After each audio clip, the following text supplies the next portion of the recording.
Hustle culture is back.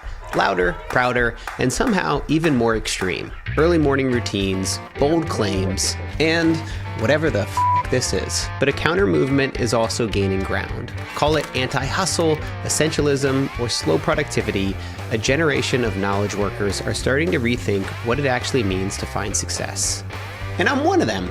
After years of grinding 50+ hours a week, I cut my schedule down to about 25. It's the slowest and most intentional pace I've worked at in over a decade. And the really surprising part about this entire experience is that I haven't lost momentum at all. And in fact, if anything, I think I'm starting to make some of my best work yet. This video is sponsored by Squarespace. I'll share more about why I use them for all my websites later. There's no shortage of books, podcasts, and YouTube videos promising the secret to productivity, each one sharing a new tip, routine, or morning ritual. Productivity is how much money you get out for the time you put in. There is actually a hidden secret to productivity and fulfillment. You know exactly what you need to do right now. I've always secretly wanted to be a machine. Instead of spending time getting in the mood to work, just stop working. When people ask me like, hey Dan, what did you do to be successful, to drive those cars or fly around on your plane? It's what I don't do. You ain't been getting done. The advice is a mixed bag. On one side, you've got the hustle bros telling you to wake up at 4 a.m., down a protein shake, and grind until your eyes bleed.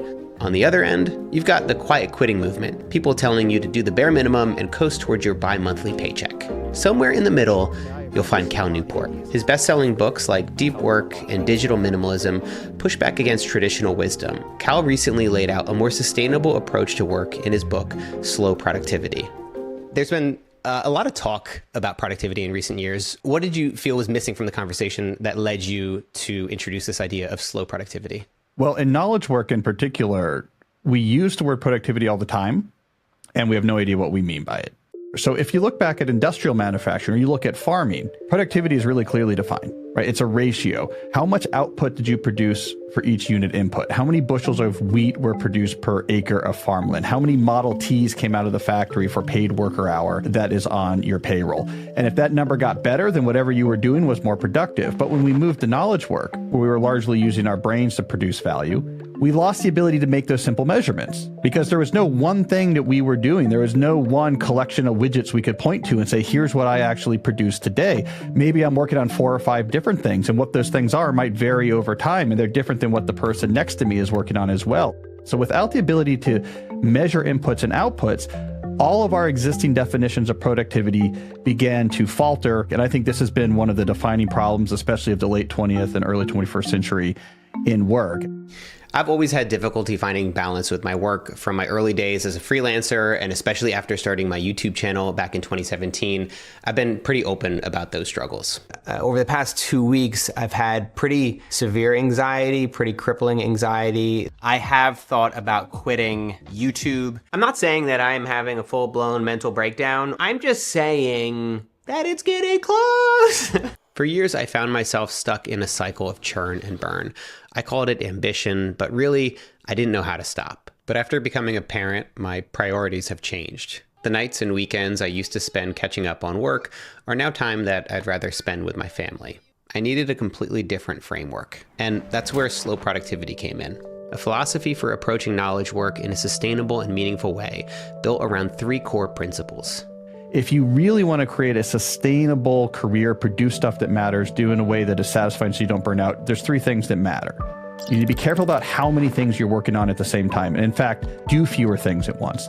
2, you have to work at more of a natural pace. So the amount of time you assume things are going to take, make that realistic. Finally, you have to obsess over quality. So the quality of what you produce really matters, and you should care a lot about it. Those 3 principles stand in opposition to pseudo-productivity, which says all we care about is visible busyness. I'm going to break down the rest of this video into 3 sections, diving into each and explain how they help me finally find work-life balance. I've been a content creator for the past 15 years, and I've seen all the advice about how to build a successful business. Most of it boils down to one clear message: do more. Make more videos, write a newsletter, post shorts on Instagram, TikTok, and YouTube. Launch a podcast, engage with every comment and DM, and publish a Patreon page. Create a digital course, a free giveaway to promote it, and an email sales funnel to run on autopilot. Oh, and don't forget to stay on top of trends, repurpose your content, track analytics, experiment with new formats, and somehow manage the never-ending admin of running a business. There's always another skill to pick up, always another project to tackle, another plate to keep spinning. But if you want to start reclaiming your time, the first key is to do fewer things. Well, when I tell people they should do fewer things, they get worried that what I'm suggesting is that they accomplish fewer things. But actually, it's a very pragmatic recommendation, because what happens when you have too many things on your plate? Well, each of these things that you've agreed to do brings with it administrative overhead. I mean, I have to send emails to people, I have to have meetings with people, I have to think about it. There's just overhead to tasks that you take on from small to large. I call that overhead tax. As you say yes to more and more things, the amount of total overhead tax you're paying begins to add up. And because your time each day is finite, there's only so many hours you can actually work. After a while, if your plate is sufficiently full, most of your day now becomes wrangling overhead tax. The real work might take a certain number of hours, say writing an article in 10 hours, but the hidden costs pile on. Email threads with editors, revisions, chasing permissions, invoicing. Your 10-hour project turns into 20 pretty quickly. A few months ago, I started to think about how I could reduce my own workload, and the first idea I came up with seemed a little bit crazy, if not completely reckless.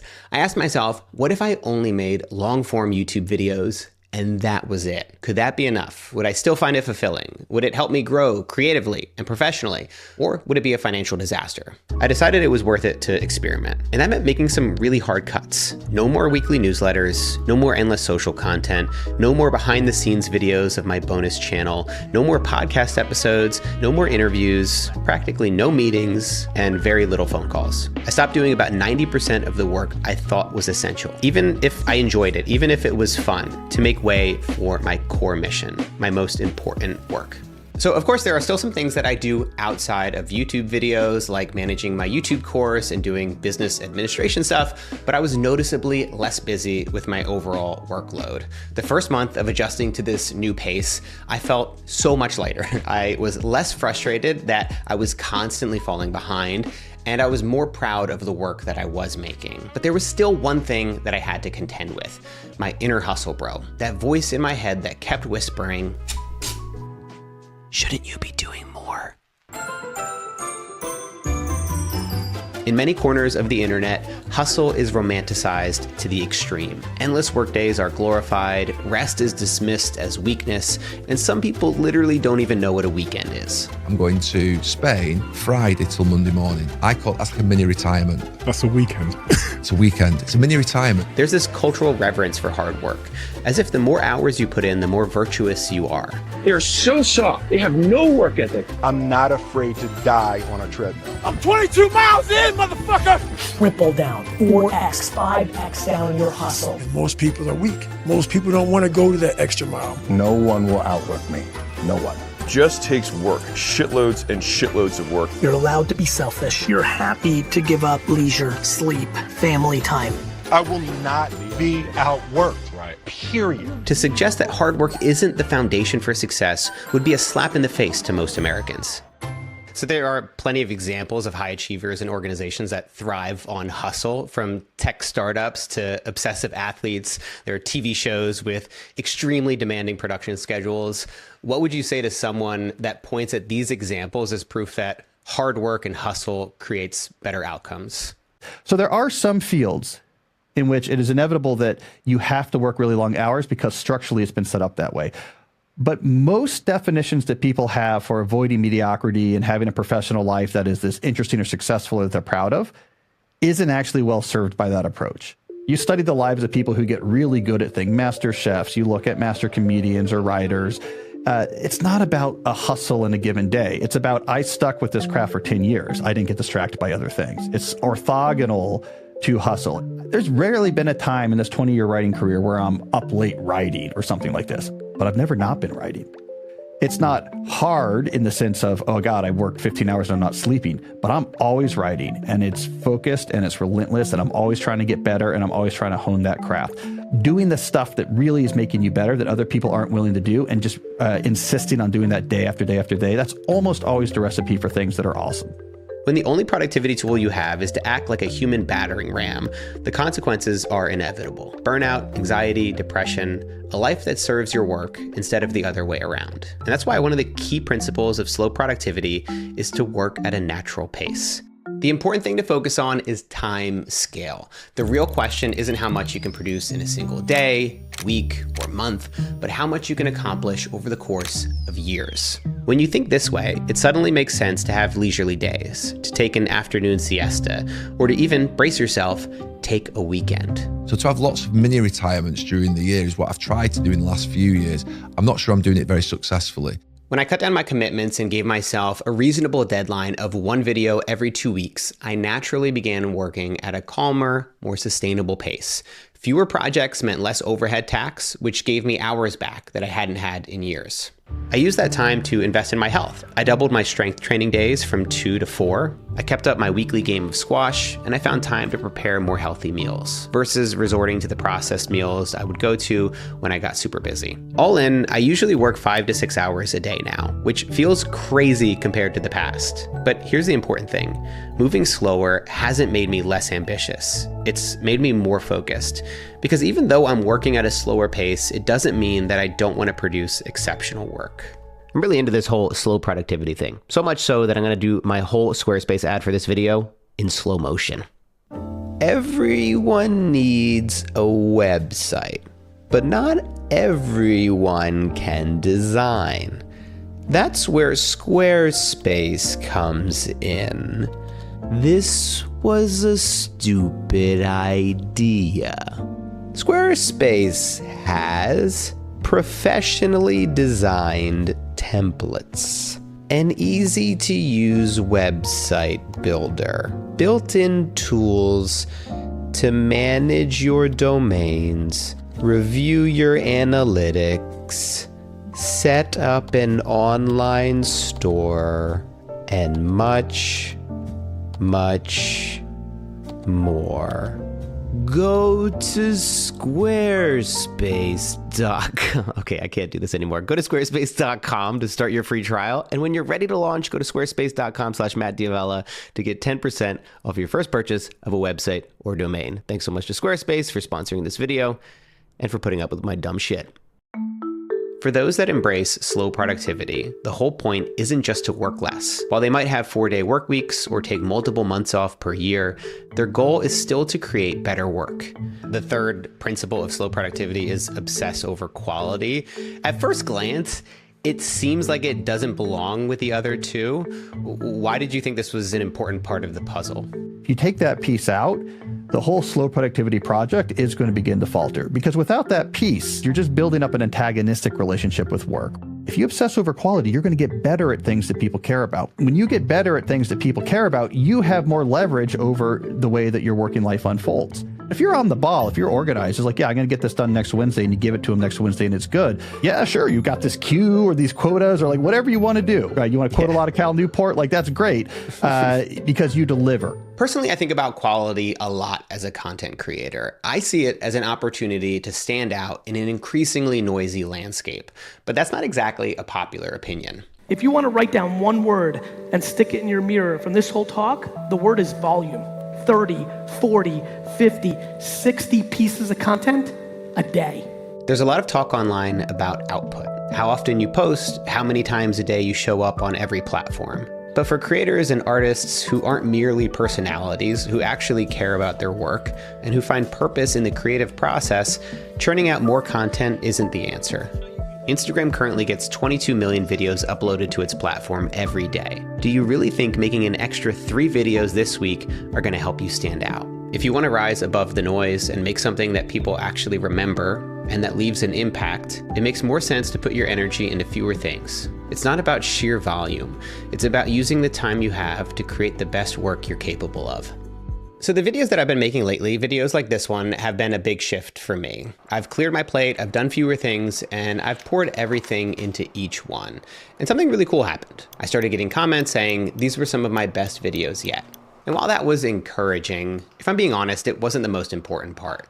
What mattered most was that I was proud of the work that I was making, instead of just rushing from one project to the next. Thanks so much to Cal for joining me for this one. I'll link his book in the description below. I highly recommend it. And if you want to catch my full interview with Cal, you can subscribe to me over on Patreon. Thanks so much, and I'll see you next time.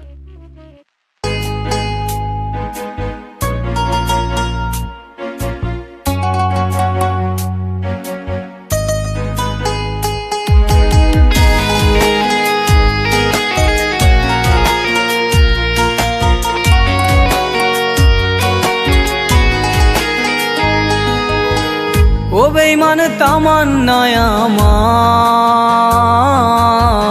যোগ্য তুই নই রে ক্ষমা মনে তুই ছিলি রে আমার এখন তুই হইয়া গেলি কার ও বেঈমান তামান্নায় আমার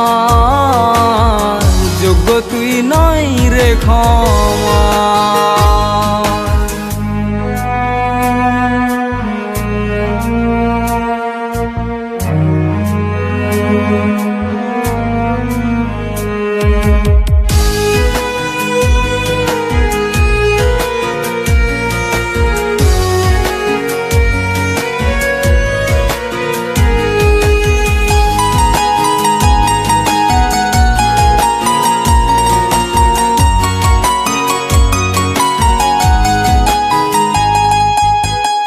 আগের মতো হয় না কথা থাকিস এখন কই আমি আছি এখনো ঠিকই আগেরই মতোই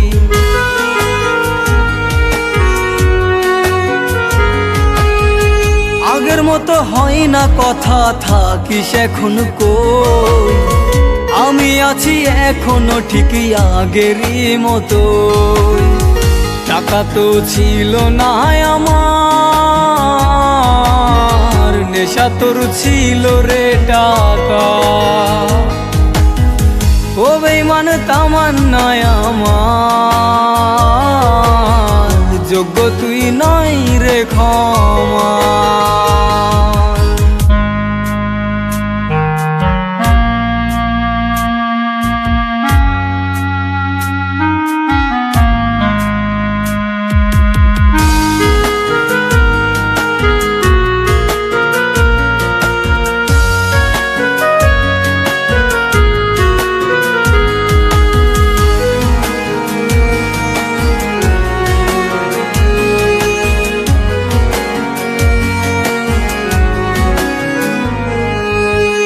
তোর ছবিটা দেখি রে রোজ ঝরে চোখে জল কেমনে বেঈমান আমার সাথে করলি এমন ছল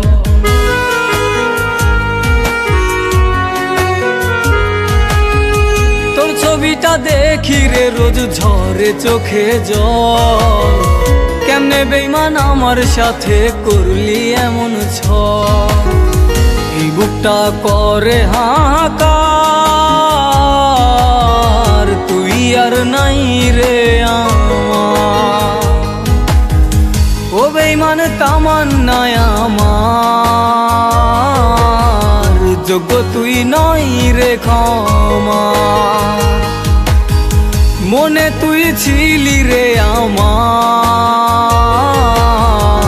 এখন তুই হইয়া গেলি কার ও বেঈমান তামান্নায় আমার যোগ্য তুই নই রে ক্ষমা যোগ্য তুই নই রে ক্ষমা যোগ্য তুই নই রে